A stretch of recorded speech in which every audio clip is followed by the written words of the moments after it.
পরিবেশের কাগজ ছিল না, এই জন্য জরিমানাটা করছি। রুই মাছ, কাতলা মাছ, পাঙ্গাস ও তেলাপিয়া মাছ ফার্মের মুরগি স্বাদ নিয়ে খাচ্ছি আমরা। এসব মাছ চাষ করা হয় বিভিন্ন প্রজেক্টে, কিন্তু এসব মাছের খাবার, মুরগির খাবার বিভিন্ন মানসম্পন্ন প্রতিষ্ঠানে তৈরি করা হলেও এমন প্রতিষ্ঠানের কথা শুনলে চোখ কপালে উঠবে। নগরীর আউটার রিং রোড এলাকায় ময়লা আবর্জনার বাগার থেকে পচা দুর্গন্ধময় গরু ছাগলের বর্জ্য আবর্জনা দিয়ে তৈরি হয় এসব মাছ ও মুরগির ফিড, যা স্বাস্থ্যের জন্য মারাত্মক ক্ষতিকর ও হুমকির সম্মুখীন বলে জানান প্রশাসনের কর্মকর্তারা। এমনই এক অবৈধ প্রতিষ্ঠানের সন্ধান পেয়েছে এনএচআই চট্টগ্রাম মেট্রো শাখার গোয়েন্দারা। গত 1 ডিসেম্বর নগরীর বন্দর থানার আনন্দবাজার মনিরনগর এলাকায় লিয়াকত আলী ট্রেডিং নামে এই প্রতিষ্ঠানে অভিযান পরিচালনা করেন চট্টগ্রাম জেলা প্রশাসক কার্যালয়ের নির্বাহী ম্যাজিস্ট্রেট খন্দকার ফারজানা নাজনীন সেতু। অভিযানের সময় কোনো প্রকার বৈধ কাগজপত্র দেখাতে পারেননি প্রতিষ্ঠানটি। রাতের আধারে ট্রাকে করে পচা দুর্গন্ধময় মাছের খাবার বিভিন্ন স্থানে পাঠান প্রতিষ্ঠানটি। এমন অসহনীয় দুর্গন্ধে এলাকাবাসী অতিষ্ঠেয়। অভিযান পরিচালনার সময় প্রশাসন, পুলিশ, গণমাধ্যম কর্মীরা পচা দুর্গন্ধে দিশেহারা হয়ে অস্বস্তিকর পরিবেশের মধ্যে পড়ে। এর সময় প্রতিষ্ঠানটিকে 1 লক্ষ টাকা জরিমানা করেন ম্যাজিস্ট্রেট।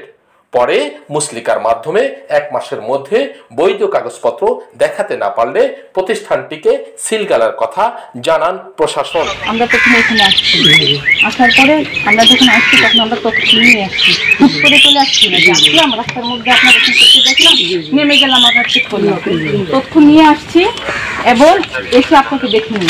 তাকে পাইছি আপনাদের কর্মচারীকে পাইছি।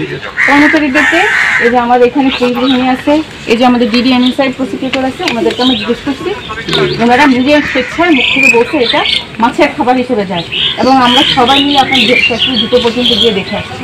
ঠিক আছে, আপনি আসছেন 1/2 ঘন্টা পরে, এসে আপনি অস্বীকার যাচ্ছেন।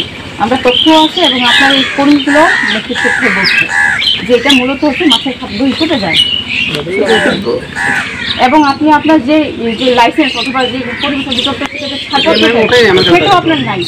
অপরাধ আপনার কত টাইপের অপরাধ করছেন সেটা আপনি স্বীকার যাচ্ছেন, আপনি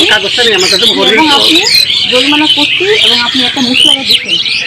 এই মুসলাকার পরেও যদি আপনি এই কাজটা করেন, মুসলাকার সময়সীমা 1 মাস, 1 মাস পরে যদি আপনি আবার আমরা খবর নিব যে আপনার এখানে কী অবস্থা, কী অগ্রগতি করছেন, যদি দেখে আপনি এখনো কন্টিনিউ করতেছেন, আমার কথা শোনেন, তারপর কথা বলেন, দেন আমরা এটাকে সিলগালা করবো। যদি আপনি 1 মাস পরে যদি কোনো চেঞ্জ না আনেন মুসলাকার দিতে, ঠিক আছে? পরিবেশের কাগজ ছিল না, এই জন্য জরিমানাটা করছি।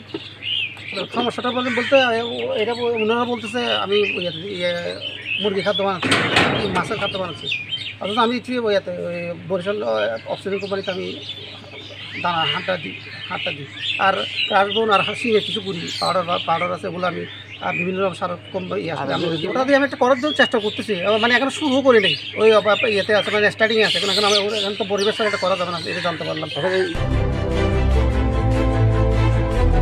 16 বাংলা টিভি, আবহমান বাংলার